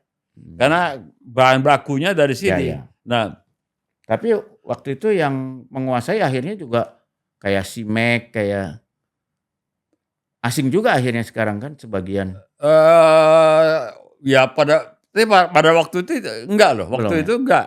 Waktu itu masih Indosemen, Gresik, Indosemen ya, kemudian Gresik ya. Krakatau Steel, Krakatau Steel. ya. Semuanya masih di bawah kita. Iya. Iya, iya. Tapi tidak semuanya BUMN, Iya, ada yang swasta seperti hanya Indosemen. memang ini terus Semen terang. Cibinong ya. Ya, memang terus terang saja ya, zaman itu ya, yang cepat ikut membangun itu adalah mereka-mereka yang sudah biasa berbisnis ya. Ya. Ya kebanyakan para konglomerat yang datang dari golongan Tionghoa ya. Nah, jangan kita ya dikasih fasilitas nggak jadi malah. Banyak malah saudara ponakannya Pak Harto dan sebagainya dikasih fasilitas juga nggak jadi. Pabrik semen dan sebagainya. Tapi ada juga kan yang jadi seperti Pak Hamami dengan Pak Hamami, Pak Darpo tetap sampai sekarang masih hidup bagus, ya. Arifin Panigoro mungkin ya. Arifin Panigoro ya. Bakri. Ya. Bakri kan dari orang tuanya sudah lama Ya. Nah, ini yang harus kita anukan. Dan zamannya Orde Baru itu bank itu sebagai bank pembangunan. Iya, iya. Sekarang Sekarang malah kan nggak ada ya. Hah? Nggak ada bank pembangunan sekarang. Nggak ada. Itu juga aneh ya. Aneh itu. Karena kalau mau long term pinjaman jangka panjang untuk membangun jadi nggak Nggak ada. Dan kemudian pemerintah juga selalu membantu. Dan tanpa pinjaman jangka panjang ini, industri strategik kayak perkapalan kayaknya susah deh ya untuk berkembang. Susah. Karena dia kan harus jangka panjang itu Iya, pinjamnya. jangka panjang dan kemudian juga pemerintah juga mesti memproteksi, Iya, tidak iya. bisa dibebaskan begitu saja. Ya, itu yang saya heran juga di negara mbahnya kapitalis namanya Amerika aja ya. Nggak begitu. Itu ada undang-undang namanya Jackson Act ya. Nah, Itu sangat melindungi pelayaran domestiknya. iya, Jadi kalau bawa barang dari katakanlah dari San Francisco ke New York gitu. Pokoknya sesama wilayah Amerika. Tidak hanya kapalnya harus buatan Amerika, awaknya harus awak Amerika, bahkan perusahaannya udah jelas harus Amerika. iya. Indonesia yang negara kepulauan terbesar tidak melakukan ya Ya perlindungan itu. itu. Ya itu kayak kabotage itu. Padahal zaman Belanda itu sangat dilindungi, Sangat dilindungi. dengan KPM ya. Nah inilah yang saya nggak ngerti ya, Mm-mm. jalan pikiran dari teman-teman yang Tapi itu apa bukannya bagian dari Wijoyonomik? terus terang saja juga kelemahan zaman Orde Baru, ya, pembangunan tidak merata karena sistem perkapalannya tidak diatur dengan baik, Iya, iya. kurang diatur dengan baik, terutama yang dalam negeri. Iya. Bahkan sekarang kita lihat malah terancam bangkrut semua tuh Pelni, Iya, jadi terus Lloyd. terutama Indonesia bagian timur ya. Indonesia bagian timur itu ada saat-saatnya setahun 3 bulan ya, sampai 4 bulan begitu, ombaknya besar ya. Jadi kapalnya juga yang harus ke sana itu harus yang agak lancip ya dan Jadi dalam. boleh nggak kita bilang kalau dibandingin zaman terakhir kolonial tahun 50-an lah gitu ya, atau tahun 40-an lah ya, sebelum perang dunia kedua lah sampai, itu yang namanya pelayaran domestik Indonesia itu jauh lebih baik daripada sekarang. Jauh lebih baik, Jauh ya. malah tepat Jadi sekali. kemunduran ya Iya, kita iya. sekarang ya. Malah kita kalau bisa melihat jam ya, nggak usah ngelihat jam, Ya. ngelihat kapal datang itu persis jamnya Persis, itu. Waduh. Jadi orang waktu itu nggak punya jam, kalau dengar kapal ini datang, wah pasti jam segini. Gitu. Iya betul. Kalau sekarang belum tentu harinya Iya. aja sama. Jadi kayak sekarang ya, momennya kapal yang dipakai untuk masuk ke Banjarmasin ya, sama kapal yang dipakai masuk ke Pontianak itu lain. Iya. Karena Banjarmasin itu kalau waktu surut Iya, iya. airnya tinggal 1,5 meter. Ya mau masuk Barito itu ya. Nah itu harus pakai roda, pakai rantai. Oh. Dan KPM punya itu dulu itu. Apa yang terjadi pada armada KPM ini? Kenapa nggak diteruskan oleh Indonesia? Begini, perjanjian Meja Bundar, Iya. ya, kenapa dibatalkan sama Bung Karno? Iya. Karena perjanjian Meja Bundar itu masih memberikan konsesi kepada Belanda untuk menguasai ekonomi kita. Dan juga Papua ya selain itu. Papua lain lagi anunya, tapi Java Sebang, jadi bank sentral itu masih Java Sebang dipakai. Departemen Keuangan jangan dirubah waktu res itu, nggak boleh dirubah ya. KPM pun masih ada harus itu. Dan termasuk 5 perusahaan-perusahaan besar dagang punyanya Belanda harus tetap di situ. Apa aja itu waktu itu? Ya bangsanya Lendeteves apa segala macam itu. Yang jadi panca niaga itu ya. Jadi waktu itu di Konferensi Meja Bundar itu Belanda tetap menguasai perdagangan dan perkapalan. Terutama perkapalan. Dan penerbangan juga. Penerbangan pasti mereka masih pakai KLM baru mulai kan. Nah, jadi di situ letak anunya. Jadi tapi waktu kita mengambil alih KPM, kapalnya tuh dibawa kabur sama Belanda ke Singapura dan Hong Kong ya. Dan dari Singapura itulah mereka masuk kemari menggunakan kapal-kapal yang sesuai dengan, karena kapal-kapal itu dijual pada perusahaan pelayaran Singapura dan Hong Kong. Iya. Sehingga setelah itu pelayaran kita dikuasai oleh perusahaan Singapura dan Hong Kong. Sampai sekarang. Iya, sampai sekarang. Jadi ini yang jadi Jadi masalah. di dunia pelayaran tuh belum merdeka kita sebetulnya ya. Belum merdeka. Jadi apa namanya, harusnya pelayaran dengan perdagangan tuh harusnya menyatu ya. Nah jadi itu kan sistem distribusi dari kebutuhan kita hidup. Bahkan itu juga di wilayah Natuna tuh udaranya masih dikendalikan oleh Singapura, sisa dari Inggris itu. Bukan Natuna saja, di seluruh Indonesia ternyata. Jadi kita itu kapal-kapal perang pun saya dengar. Saya baru ini meluncurkan bukunya Pak Cepi Hakim itu. Iya, iya, iya. Nah itu hampir kapal perang itu mesti Ya kontak mesti ke sana. izin. Iya. Padahal perjanjian Inggris dengan Belanda dulu mengecualikan kapal perang. Nggak tahu. Aneh itu Indonesia itu. Aduh. Jadi ini katanya meneruskan perjanjian Inggris dengan Belanda zaman mereka masih berkuasa di Singapura dan di Indonesia. Iya. Tapi perjanjiannya itu yang diperiksa Pak Cepi Hakim didapati dari Leiden, di Prof. Hikmahanto tuh yang dapatin. Itu yang diserahkan tuh hanya untuk yang niaga, yang non militer. Yang militer tetap dikendalikan oleh Masih Belanda. negara, Tapi ya. sekarang malah Indonesia malah militernya pun diserahkan pada Singapura. Aneh banget ya. Aneh ya, betul. Jadi ini yang jadi masalah perlu kita selesaikan itu yang baik ya. Jadi kan begini, kan kalau dengan Presiden Prabowo cukup kenal juga dong Mas Haryono. Ya kenal gitu. Paling nggak dengan bapaknya kan kenal baik. Iya, dengan kakak-kakaknya kenal baik juga. Iya. Nah menurut Mas Haryono ini Presiden Prabowo ini kan apakah meneruskan pemikiran bapaknya maupun kakeknya tentang Indonesia ini? Barangkali ada keinginan demikian ya. Kan kalau kakeknya tuh ahli kredit petani ya, rakyat miskin. Bapaknya juga koperasi, bahkan ketua koperasi pegawai negeri. Nah sekarang Pak Prabowo mau bikin koperasi desa merah putih di seluruh. Ya memang keinginannya sih ke arah sana ya. Ya. Tapi kan caranya yang kita itu harus yang lah ya. Dan itu memerlukan orang yang punya pengalaman. Terus terang saja saya tuh lebih senang pada orang yang majunya atau pengetahuannya didapat juga dari pengalaman, bukan saja dari pengetahuan ilmu.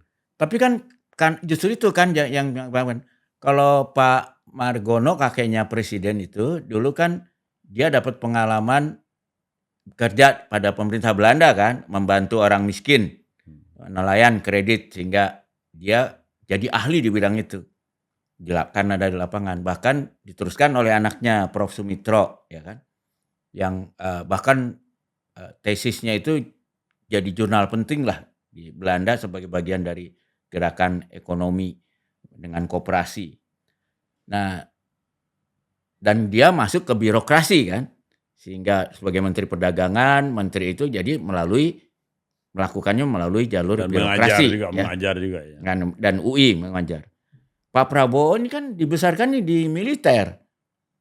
Ya kan, puluhan tahun militer, yang dia tahu pengalaman lapangannya militer. Karena itu bukannya wajar kalau dia meneruskan ide koperasi itu, tapi ya karena pengalaman lapangannya militer, dia pakai cara militer. Jadi Babinsa yang disuruh jadi ujung tombak mendirikan koperasi Desa Merah Putih. Tapi kan begini, di dalam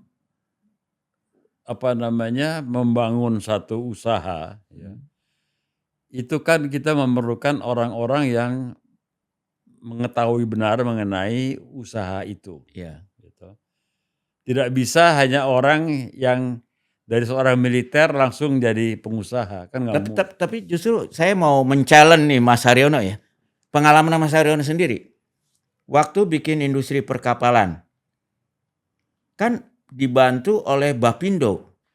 Dan kita tahu di Rut Bapindonya seorang mayor jenderal kan waktu itu.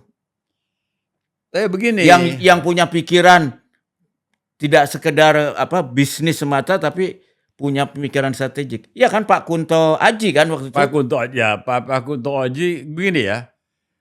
Mereka yang angkatan 45 ya. Itu mereka mendapatkan ilmu pengetahuan itu diikuti dengan pengalaman yang mereka harus hadapi. Ya. Bayangkan sekarang umpamanya Pak Harto ya. Pak Harto waktu usianya masih 28, 30 tahun, dia sudah memegang Brigade Mataram. Tapi kan Pak Harto waktu itu kan pengalamannya pertama dia ikut Kenil sampai Kopral. Iya betul. Habis itu dia masuk peta. Ya Iya. memang dia dilatih secara militer kan. Iya, secara militer. Oleh dua kekuatan yang tapi waktu berbeda. zaman revolusi, mereka itu kan harus mencari makan buat anak buahnya. Iya betul. Ya toh? Ada dana gerilyanya lah ya. Iya, jadi ada ya dari rakyat dan Iya. pengalaman bagaimana dengan Iya. rakyat dan sebagainya. Jadi waktu Pak Harto diangkat menjadi presiden, usianya kan baru 47 tahun. Iya.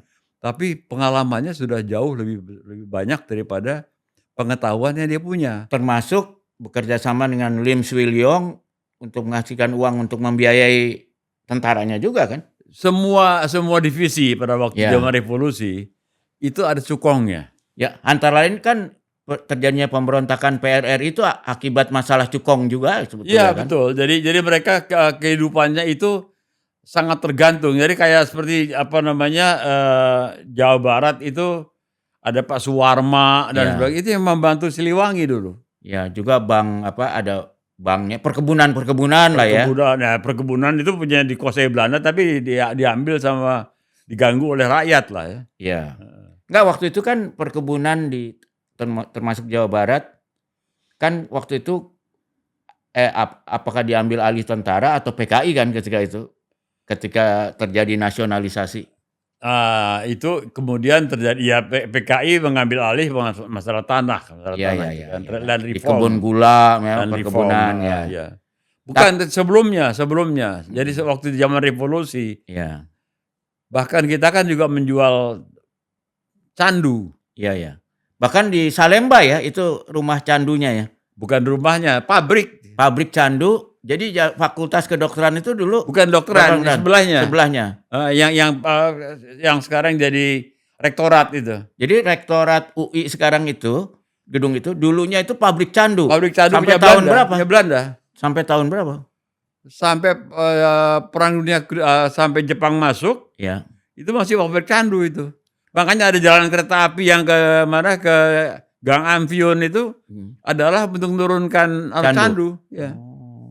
Dan waktu itu bahkan kita juga revolusi kita antara lain dibiayai dengan menjual Jadi candu kan waktu Jepang, ada Laksamana siapa namanya? John Lee. John Lee. Dia kan Jadi tugasnya menyelundupkan candu ke Singapura, ke Myanmar ya kan untuk beli senjata untuk begini. Jadi pada waktu Jepang masuk terdapat 28 ton candu. Ya. Nah, selama perang digunakan oleh tentara Jepang untuk tentara itu kan selalu bawa candu. Kalau dia ketembak dan sebagainya. Kayak morfin lah kalau sekarang. Kayak morfin lah supaya jangan terlalu sakit ya. Nah, 5 ton habis waktu perang itu. Nah, sisanya itulah yang diambil sama laskar ya, yang diselundupkan keluar. Nah, oleh John Lee itu antara lain. Ya, tapi yang diperintahkan untuk menjalankan itu dari Departemen Keuangan itu Pak Mukarto. Pak Mukarto itu kemudian menjadi duta besar kita yang pertama di Amerika. Nah, kebetulan Dari penjual candu nih. Penjual candu, untuk beli senjata. Beli senjata sama beli obat-obatan. Iya. Kalau enggak dari mana uang kita?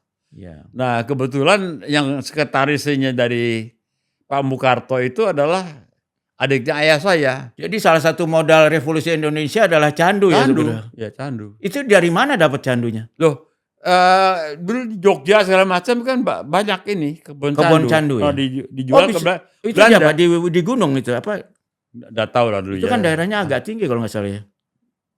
Mestinya demikian ya. Nah, lalu oleh Belanda dipakai ya sebagai buat obat dan sebagainya dijual. Iya. Jadi kemudian dibeli oleh UI ya. Waktu ini dibeli UI dan kemudian saya pernah ada kejadian waktu itu saya kerja di lembaga kriminologi.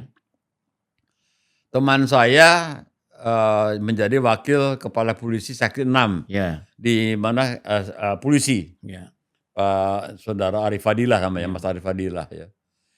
Dia mendapatkan orang yang jual candu, yang dia bilang ngambilnya dari UI, dia bilang ya. Nah, dia curiga bahwa candu yang ada di kriminologi itu keluar ya. Ya, Padahal nggak mungkin karena Ya. candu kita ya kalau kita dapat buat diteliti ya, ya, itu dimasukkan ke dalam berangkas. ya. Nah, ternyata di Fakultas Ekonomi Iya. di bawahnya itu masih ada pipa-pipa Heeh. bekas pabrik candu itu. Oh. Diambil pipanya, Masih dikeringkan ada candunya, dijemur lagi, dijual. Oh, jadi ada pipa-pipa candu di bawah Fakultas Ekonomi. Ya, akhirnya ketahuan, Iya. ya, akhirnya udah gitu. Karena gini ya, orang yang sudah kecanduan Iya. itu dalam dihukum dia, tapi kemudian juga dia karena kalau orang sudah kecanduan tuh tidak bisa mudah lepas dari Iya. candu itu. Jadi ada 2 tempat kita bisa hisap candu dulu itu. Iya. Satu di Glodok, satu di Senen. Iya. Nah, Di mana Senennya? waduh di dekat pasar sana deh. Kalau di Glodok? Diawasi oleh polisi. Oh. Diawasi dan karena saya waktu di kriminologi, kalau saya ngajar anak-anak PTIK itu, Iya. saya bawa tuh ke sana, saya lihat. Oh. Tempat- Itu biasanya di tempat tidur itu ya sambil Ya, tapi ada sampai udah kurus kering kan ya kadang-kadang. mereka dikasih ada dokternya yang Iya, awasi, ya. Supaya pelan-pelan dikurangi. Iya, iya. Wah, kalau sekarang sebaliknya tuh penjara kita 60% lebih orang narkoba isinya. Narkoba, tapi kan bukan candu, Bukan candu ya. bukan candu. Lebih kuat dari candu kalau narkoba itu. Nah, Mas Haryono kembali ke Mei ya, 20 Mei kan Mas Haryono dari SMP kali sudah berpikir tentang kebangsaan karena nenek seperti Presiden Prabowo, orang tua dan kakeknya sudah terlibat dalam gerakan kemerdekaan Indonesia. Setelah ikut menjatuhkan, menaikkan presiden, menjatuhkan lagi, menaikkan lagi, menjatuhkan lagi. Lesson learn-nya apa nih di usia Mas Haryono sekarang berapa? Saya lahir tahun 38 Iya. gitu. Ya, udah 88 sekarang ya. Mau 88. 88. Nanti bulan Desember 88. 88. Kalau bisa berbagi dengan generasi yang lebih muda supaya kita tidak mengulangi kesalahan sejarah dan juga terus memperbaiki itu, apa kira-kira yang harus dilakukan nih? Pertama-tama saya mengalami zaman Belanda ya. Ya. Saya mengalami Belanda, Inggris dan sebagainya, lari ke Australia. Jepang juga ngalamin dong ya? Jepang alami. Iya. Jadi waktu itu tentara Jepang masuk ya lewat Cilacap ya, Enggak, dari tentara Jepang justru dari utara. utara ya. Lewat Jakarta, Banten dan sebagainya, Indramayu masuk. Oh, Indramayu ya, betul. Indramayu nyerbu ke Bandung ya. Dan tentara-tentara dari Bandung itu orang-orang Belanda itu larinya lewat Garut. Iya. Nah, saya tinggal di Garut waktu itu masih kecil. Bupati ayahnya. Bukan, ayah saya hakim. Hakim. Hakim. Saya lihat bagaimana orang-orang Belanda itu Kabur ya. kabur lewat Pamempek. Pamempek, Cilacap. Mau ke Australia ya? Mau ke Australia. Ya. Nah, kemudian ganti Jepang kan. Nah, saya di Garut sampai tahun 43 ya. Kemudian pindah ke Jakarta. Ayah saya jadi hakim di Jakarta. Dan kemudian mengalami zaman Jepang. Ya. Bagaimana sulitnya pada waktu itu kita makan karena beras banyak kan diambil oleh Jepang buat perang waktu itu ya. Dan sampai saya tamat dari zaman Jepang itu saya sudah waktu Republik Merdeka itu tahun 45 saya sudah kelas 2 sebenarnya. Nah, tapi waktu itu terjadi zaman revolusi kan. Jadi kita nggak boleh sekolah lah, nggak boleh sekolah. Tinggal di rumah saja, lihat tentara Inggris dan sebagainya itu ya, datang kemari dan terjadi pertempuran ya, waktu proklamasi. Saya juga ngalamin pada waktu rapat umum yang besar di Ikada itu. Oh, di Ikada itu ngalamin? Ngalamin karena rumah saya kan kakek saya kan di Kebon Sirih. Oh. Jadi kedengaran tuh suaranya itu. Kedengaran ya. Wah, itu jadi ngeri sekali. Iya. Semua pakai bambu runcing. Untung tidak terjadi. Karena Jepang waktu itu melarang sebetulnya ya? Iya, melarang. Tapi apa Bung Karno bisa menenangkan? Bung Karno menenangkan, suruh pulang dan akhirnya bisa selesai lah. Tapi ya Zaman segitu adalah zaman bersiap. Ya, Jadi ya, kalau datang Jepang atau datang ya. Belanda itu Belanda yang ini yang dibebaskan dari Dari Hitler ya, dari Nazi Jerman ya. Oh, dari bukan interniran, dari tahanan dari Jepang. tahanan Jepang. Iya. Nah itu ganas tuh mereka itu. Oh. Terjadi pertempuran di Iya. mana-mana itu. Oh, itu banyak korban kita Banyak zaman korban bersiap ya.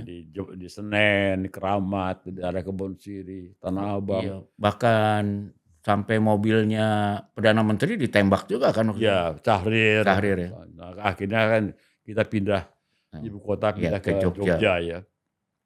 Bung Hatta sama Bung Karno. Nah, kemudian saya sekolah sekolah Cikini inilah yang tadinya namanya Mayumi ya. Iya. Zaman Jepang namanya Mayumi. Itu yang mendidik saya menjadi seorang Nasionalis ya. nasionalis lah. Ini kan termasuk peristiwa ketika ada penggranatan di Oh itu Cikini. lain lagi, itu sudah itu. saya sudah SMA. Oh, tapi Mas Haryono sampai sekarang masih jadi yayasan ya di perguruan Saya Cikini. di Cikini menjadi ketua, tadinya ketua yayasan, menggantikan Pak Jenderal Nasution. Ya. Ya. Dan kemudian saya sekarang menjadi ketua pembina sampai sekarang nih, Iya, iya. 25 Bersama tahun. Ibu Megawati segala ya. Ibu Megawati anggota Karena saya. beliau murid di Cikini juga Ya, ya. murid Cikini. Dan hampir semua bekas-bekas yang sebenarnya perguruan Cikini itu namanya tadinya Mayumi. Mayumi Jepang ya. Mayumi itu artinya anak panah. Anak panah. Anak panah ya, bahasa Jepang. Nah, didirikan oleh 5 ibu-ibu. Iya. Ibu Juanda, Ibu Pandu, Ibu Abdul Qadir. Abdul Qadir besar bukan? Bukan, Abdul Qadir dokter gigi dulu. Oh iya. Jadi 5 ibu-ibu yang mendirikan, Ibu Jodi Guno dan sebagainya, sebenarnya untuk mengajarkan anak-anak Indonesia belajar bahasa Indonesia. Oh iya, karena waktu itu melawan Belanda ya yang Bukan, jadi Jepang masuk Iya. dan Jepang tidak mau lagi menggunakan Bahasa bahasa Belanda. Indonesia, bahasa Belanda Iya. sebagai bahasa sehari-hari di sekolah maupun di pemerintahan. Oh, jadi itu cikal bakal ngajarin bahasa Indonesia Ya, ya? nah kemudian pemuda-pemuda yang ikut dalam Sumpah Pemuda kan ada sebagai kesatuannya kan bahasa Indonesia ya. ya, di antaranya kan mertua kita, Ya, Pak ya. Takdir Ya, dan ya. sebagainya. Nah, kemudian mereka itu minta pada Jepang bagaimana kalau bahasa Indonesia diaktifkan. Iya. Maka dibentuklah namanya Lembaga Penelitian Bahasa. Iya. Ketuanya adalah Pak Takdir dengan Mr. Suwandi namanya. Iya, iya. Di Balai Pustaka. Iya. Itu semua para pejuang-pejuang, Bung Karno apa segala macam ikut membantu bagaimana membangun bahasa Indonesia itu. Iya, iya, iya. Waktu itu bahasa Indonesia jelek sekali. Jadi bahasa Indonesia itu karya kita ya, Karya kita, bukan sesuatu yang kita terima. Enggak. Jadi zaman itu saya masih panggil guru tuh engku sama enci. Iya. Zaman Jepang. Seperti di Malaysia ya. Dari Malaysia. Nah. Jadi jelek bahasa Ya, jelek sekali ya. Nah, tapi pada waktu kita merdeka ya tahun 45 sudah terkumpul 7.000 kata. Nah, inilah yang menjadi cikal bakal bahasa Indonesia. Iya. Sebagai alat persatuan dari bangsa Indonesia. Dan diajarkan di sekolah-sekolah. Nah, Cikini termasuk yang Cikini pertama. ini mengajarkan anak-anak Indonesia yang mau belajar di SMP dan SD pada waktu itu yang tidak bisa ngomong Indonesia. Oh. Di antaranya Ali Alatas, dia cerita sama saya. Dia waktu itu mau masuk SMP. Dia kalau enggak bahasa apa dia waktu itu? Bahasa Belanda sama bahasa daerah. Oh. Jadi kan waktu Sumpah Pemuda itu kan baru ada timbul Pujaga baru kan. Iya. Nah, Pujaga baru ini yang kemudian bahasa Melayu bahasa Melayu diaktifkan kan. Nah, tapi kan belum resmi. Iya. Belanda pun ketakutan waktu itu kan. Iya. Dikembalikan lagi bahasa daerah itu. Tapi bahasa Betawi jadi masuk di situ ya. Ya, nah, tapi sebenarnya kita kehebatan kita ya. Iya. Sebagai bangsa. Iya. Itu adalah karena kita mempunyai bahasa yang sama. Aneh sebenarnya Indonesia ini ya. Kalau dilihat negara kepulauan terbesar dunia, bahasanya beda-beda, sukunya beda, bahkan agamanya juga berbeda. Tapi kok bisa bersatu karena bahasa. Sementara di Arab itu Jangankan jadi Arab. berapa negara, padahal agamanya sama, bahasanya sama. Yang paling Belgia. Belgia itu 4 bahasa. Iya. Dan masing-masing orang-orang Belanda, orang Jerman dan Iya. sebagainya itu orang Prancis Iya. jadi partai. Jadi Benelux lah itu ya. Swiss juga begitu ya. Ya, Indonesia enggak loh. Iya, ya. India Hebat ya Indonesia. India gara-gara Ya, bahasa bahasa dan Hindi ya. bahasa Hindi kan enggak diterima orang nggak Tamil. diterima. Ya. Ya toh. Jadi sekarang kita harus jaga betul bahasa itu ya. Harus jaga betul karena itu adalah lembaga dari satuan kita. Kalau saya melihat ya bangsa Indonesia pecah tidak ya karena kita itu bersatu adalah akibat dari perkawinan. Iya, iya. Ya. Kita kawin sama orang Aceh, kawin sama orang kan orang Indonesia itu kalau sudah kawin ya, dianggap sebagai saudara kan. Saudara ya. Ya emang jadi saudara lah kalau saudara. kayak Pela Gandong, di mana di Ambon ya. Pela Gandong, kemudian Ale-ale di Batak dan sebagainya. Jadi harusnya tuh perkawinan tuh didukung negara ya, mau beda etnis, beda agama, beda apapun silahkan aja ya. Kayak itu Pancasila tuh bisa hidup di situ. Iya. Ya, jadi ini yang harus diperhatikan ya. Bayangkan kita hidup saja di 17.000 pulau. Iya. Budayanya berbeda, bahasanya berbeda. Ada teman saya orang Aceh ya. Dia bilang saya di Aceh berbeda hanya 5 kilometer dia bilang. Bahasanya sudah lain dia bilang. Apalagi di Papua bisa ratusan, nggak ngerti mereka. Nah, jadi dengan adanya bahasa Indonesia, dia bisa berkomunikasi dengan baik. Ini harus kita pertahankan. Ya walaupun tentunya sekarang kalau kita akan masuk ke globalisasi ya, bahasa Inggris mesti dianukan. Nggak, tapi itu menarik. Dulu saya pernah bikin penelitian tentang gerakan separatis di Papua. Ternyata itu di Papua itu kelompok-kelompok ini, kelompok pemberontak ini pun karena sukunya beda, mereka nggak ngerti satu sama lain. Jadi kalau berkoordinasi harus pakai bahasa Indonesia juga. Jadi ini yang jadi harus dipertahankan. Ya, jadi. Tapi gini Mas Haryono ya, ini di ujung nih saya selalu tanya ini sama tamu saya. Seandainya nih Mas Haryono diundang oleh presiden gitu, karena Mas Haryono udah 80 tahun, hidup di 3 zaman, mengalami naik turunnya, bahkan menaikkan dan menurunkan presiden. Itu kalau diminta kasih saya advice gitu untuk Presiden Prabowo menjalankan tugasnya supaya amanah dan memajukan Indonesia, itu apa kira-kira advice-nya? Kalau menurut saya ya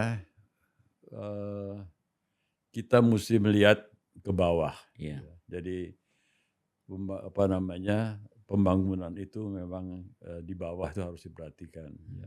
Rakyat kecil. Sebenarnya Indonesia ini kalau dibilang nggak ada kerjaan itu kebodohan kita. Karena rakyat kita sendiri rumah saja di kampung-kampung itu satu kamar ada yang berlima dan sebagainya. Itu kan kita harus bekerja dengan baik bagaimana memberikan kehidupan yang baik kepada rakyat semuanya. Nah, justru kalau jadi orang Yahudi kekurangan itu merupakan kekayaan dia untuk bagaimana menghidupkan ekonomi dengan baik.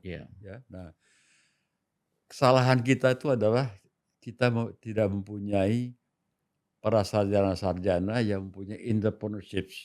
Bukan entrepreneurship hanya dagang, bukan. Tapi membangun sesuatu untuk kepentingan kesejahteraan kita bersama.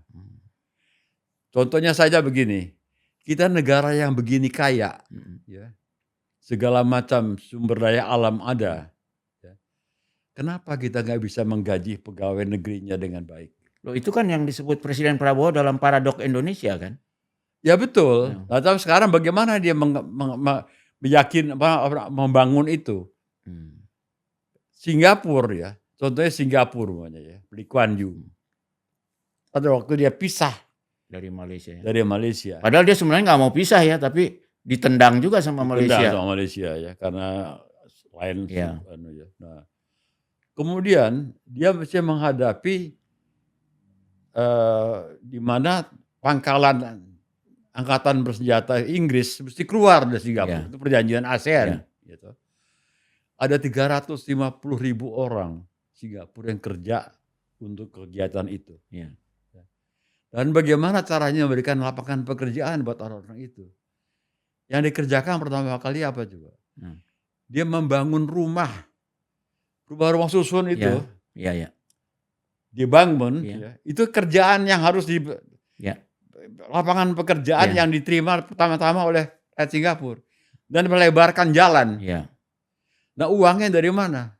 Uangnya itu pegawai negeri dipinjam, uangnya dikasih obligasi. Ya. Sekian persen itu dipakai buat membeli semen dan sebagainya. Waktu itu orang pegawai negeri Singapura tuh sama kita hampir sama gajinya. Ya. Saya ngalamin sendiri itu. Setelah konfrontasi saya ke sana hampir sama gajinya. Jadi mereka mencari pekerjaan, mereka kan nggak punya tambang. Ya. Mereka air aja nggak punya, air cukup. nggak punya. Mereka kerjanya nyelundup dari kita ya, loh. ya.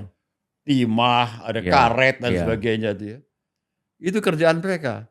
Jadi mereka sekarang bisa bekerja dengan baik ya. Dengan membangun perumahan dan sebagainya. Dan kemudian meningkatkan kualitas dari manusianya.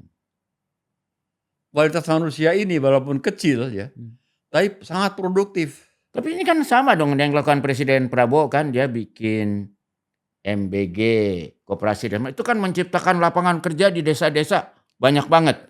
Lalu dia membuat sekolah rakyat supaya orangnya jadi pinter-pinter, sekolah Garuda. Udah satu arah dong kalau gitu dengan program Pak Prabowo. Begini ya, Indonesia ini kebanyakan liburan. Oke. Kerjanya 1 minggu berapa jam coba? Ya. Paling 40 jam. Ya. 1 minggu. Ya. Ya. Dibandingkan sama RRT yang 1 harinya kerjanya 12 jam. 6 hari seminggu. Ya. Jadi 1 minggu dia kerja 72 jam. Tapi sekarang jadi burn out tuh, banyak yang jadi kaum rebahan juga anak mudanya. Oh iya, tapi itu udah maju dulu lah ya negaranya. Waktu sebelumnya RRC itu Jepang. Korea Selatan. Korea Selatan itu dia kalau nggak salah 1 minggu 48 jam. Ya.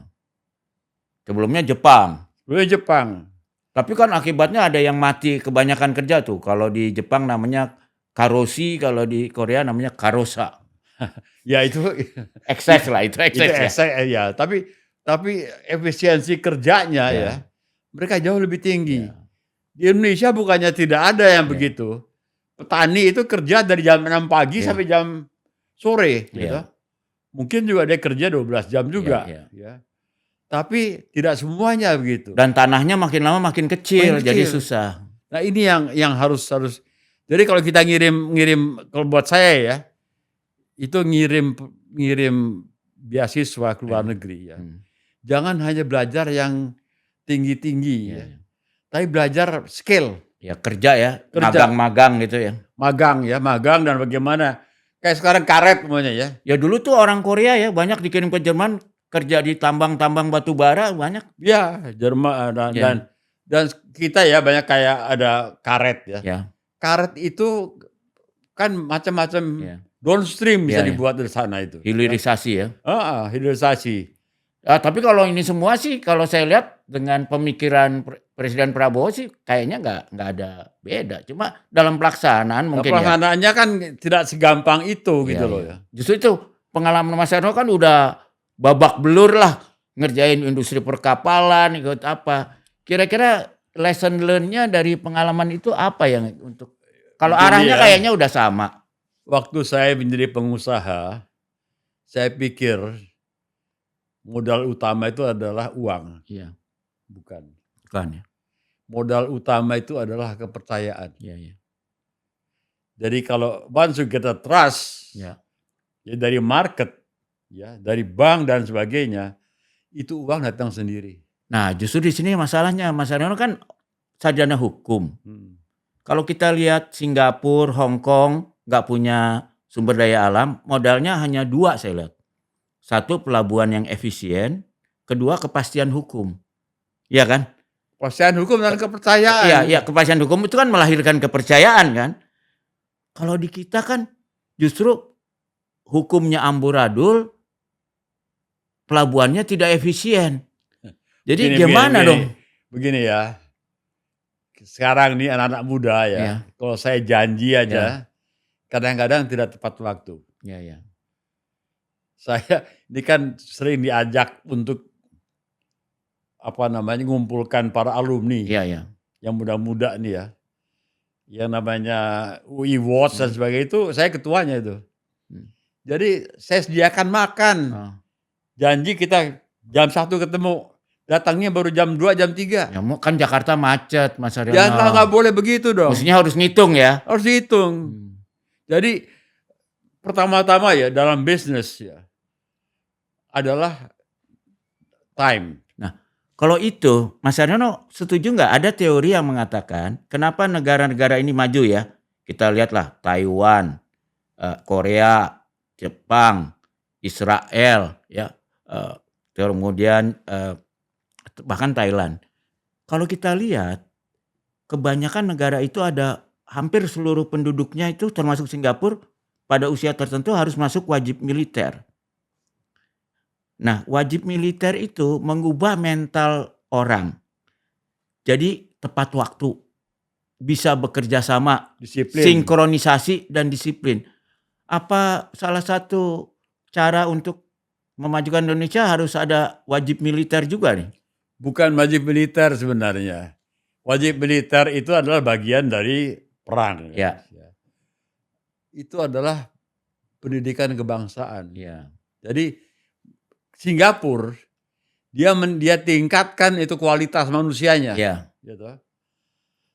Aduh, Singapura itu sebelumnya Lee Kuan Yew Tidak disiplin sama sudah sekali. disiplin, mengeludah Meludah di mana-mana, jorok ya. jorok. Nah, tapi Lee Kuan Yew yang bisa memberikan anunya. Ya, itu kemajuannya di sana. Mungkin gara-gara ada wajib militernya juga kan? Ya tentu karena antara wajib militer sama disiplin itu Anda samakan. Ya. Sebenarnya Nggak harus ya. Nggak harus.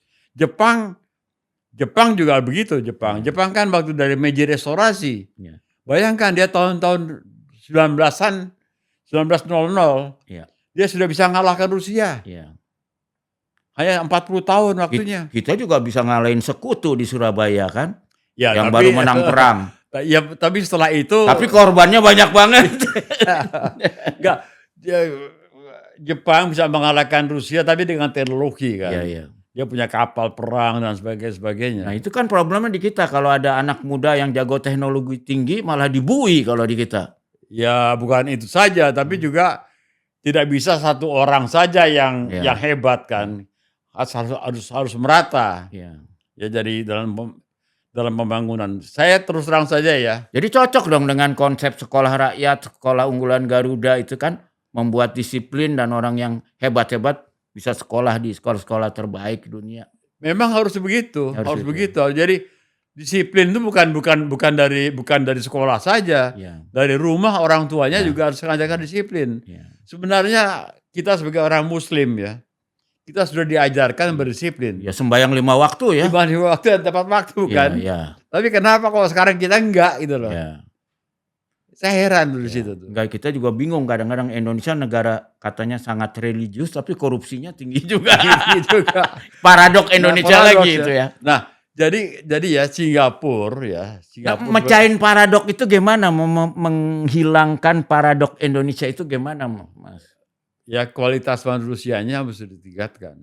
Nah itu dari SD. Iya. Jadi reformasi pendidikan ya. Pendidikan ya, dan kemudian keinginan ya. Dari para pemimpinnya juga yang. Karena satu hal ya, saya pengagum Bung Karno, tapi satu hal yang saya nggak bisa terima dari Bung Karno adalah ketika beliau menulis ya waktu sekolah katanya dia bisa lulus karena di kita ya kita nyontek aja karena itu kan gotong royong katanya. Aduh itu saya nggak bisa terima banget. Enggak. Jadi bukan itu yang karena sekarang ini ya pertama-tama kita ini sekarang menghadapi zaman sekarang nih ya. Kita menghadapi adanya kemajuan teknologi di dalam informasi. Ya. Adanya digital dan sebagainya. Ada cyber. Akal imitasi AI. Anda mendapatkan ilmu secara mudah sekarang. Ya. Kita buka Google, Ya. kita mau cari apa saja di situ Bisa. bisa dapat. Tapi manusia itu bukannya ilmu yang meningkatkan dia. Karena ilmu kita sekarang dapat dengan Ya. mudah. Pengalaman yang harus dilakukan. Ya. Dan juga ilmu itu mau diapain gitu. Mau diapain ya. Ya. Kalau dia tidak berpengalaman ya, Ya. terus terang saja dia nggak akan matang. Ya. Sebagai pemimpin maupun sebagai seorang. Ya. Ya. Nah itu juga saya dapatkan adalah dalam bisnis saya. Ya. Saya nggak ada modal. Saya begitu ya bayangkan ya, saya diperintahkan untuk ngangkut biji besi Ya. buat Krakatau Ya. Steel. Ya, Bartol bilang, "You mesti yang ngangkut." Ya. Katanya, "You atur, jangan sampai biji besi itu terlambat datangnya, Ya. supaya Krakatau Steel berjalan Ya. lancar terus." Ya. Nah sekarang biji besi itu kita import dari Brazil dan dari Sweden. Ya. Nah bagaimana ngangkutnya, bagaimana supaya cost-nya itu juga Masuk ya. masuk dalam perhitungan industri itu kan saya mesti menghitung semuanya. Ya.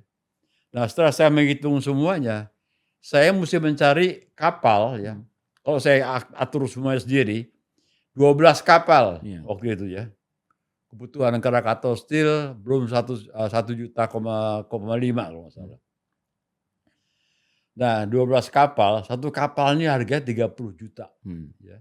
Dolar. Ya. Dari mana uang saya? Itu karena saya dipercaya di market ya. Itu bank itu nawarkan saya terus. Nawarkan. Yang herannya apa? Bapindo yang depan mata saya sama sekali nggak tahu bahwa saya dapat kontrak yang begitu besar. Nah jadi kelemahan kita itu terus terang saja ya orang kita tuh juga dalam soal market. Kita nggak kenal. Saya ditawarin sama perusahaan-perusahaan dari Korea, dari Inggris, dari Jerman dan sebagainya. Pemerintah Jerman pun nawarkan saya. You mau berapa kapal dia bilang katanya. Oke. Jadi saya menarik kalau gitu karena waktunya udah habis nih Mas Haryono. Jadi saya tangkap yang Mas Haryono sampaikan adalah untuk keluar dari paradok Indonesia ini, sebenarnya satu yang harus dilakukan adalah merebut kepercayaan. Amanah lah kalau bahasa orang ustadz. Kalau kita bisa menjadi bangsa yang terpercaya, nggak usah khawatir akses pada modal, nggak usah khawatir akses pada pasar. Pokoknya semua yang dilihat sebagai hambatan tuh bisa kita tembus, syaratnya kita dipercaya di dunia, gitu ya. Betul. Iya. Terima kasih. Jadi itu saya dipercaya. Bayangkan ya, raja kapal, ya namanya Tung, si Tung dari Hong Kong itu, ya. Dia ingin sekali berbisnis sama saya. Dia bilang, "Haryono, saya punya perusahaan di Inggris." Dia bilang, nganggur dia bilang, karena krunya itu orang-orang Inggris pada mogok demo. You ambil aja dah. 15 kapal. Saya suruh ngambil, kita nanti sharing dia bilang. Jadi saya nggak punya modal. Tapi saya punya kepercayaan. Nah ini yang harus. Nah begitu saya juga dalam bisnis saya tidak cocok dengan Bopasan, saya keluar. Pemerintah Jerman nawarkan saya KfW. KfW itu biasanya memberikan Bank Pembangunan Jerman itu biasanya memberikan loan kepada pemerintah, bukan pada pribadi. Ini orangnya datang sendiri pada saya, Profesor Schultz namanya, nawarkan saya. Haryono, berapa kapal dibuat? Terima kasih Mas Haryono. Jadi itulah tadi ya guys, rebutlah kepercayaannya. Jangan rebut kapital, jangan rebut apa-apa, rebut kepercayaan. Yang lain itu datang sendiri ya. Dan itu cara kita untuk keluar dari paradok Indonesia ini sebagai negara kaya kok rakyatnya miskin. RRC juga begitu. RRC juga begitu. Sekali dia dapat kepercayaan, semua modal masuk ya, dan dia buktikan kerja keras menjadi manufaktur RRC dunia. sebagai negara komunis mereka itu orang-orangnya sudah mati otaknya karena mereka Kena sistem ideologi pendidikannya komunis. doktriner, Iya. gitu. Nah, untuk dia menghidupkan kembali, dia kan mengambil orang Taiwan. Iya. Middle class yang Iya, dihidupkan kembali. Iya sih. Nah, mereka ngirim belajar ke Amerika dan Iya. sebagainya. Pulang dari sana mereka jadi middle class yang itu. Iya. Jadi kita mesti meningkatkan middle class di Iya. Indonesia ini. Iya. Oke? Oke, terima kasih banyak Kang. Mudah-mudahan nggak kapok. Nanti saya mau undang lagi mungkin kalau menjelang Hari Maritim karena Mas Haryono ini kan Boleh. udah babak belur, udah sangat menguasai lah dari A sampai Z tentang maritim Indonesia, dan Indonesia sebagai negara kepulauan terbesar di dunia harus menguasai lah kedaulatan Boleh. lautnya ya. Terima kasih Mas Haryono. Sama-sama. Mudah-mudahan sehat terus. Ya.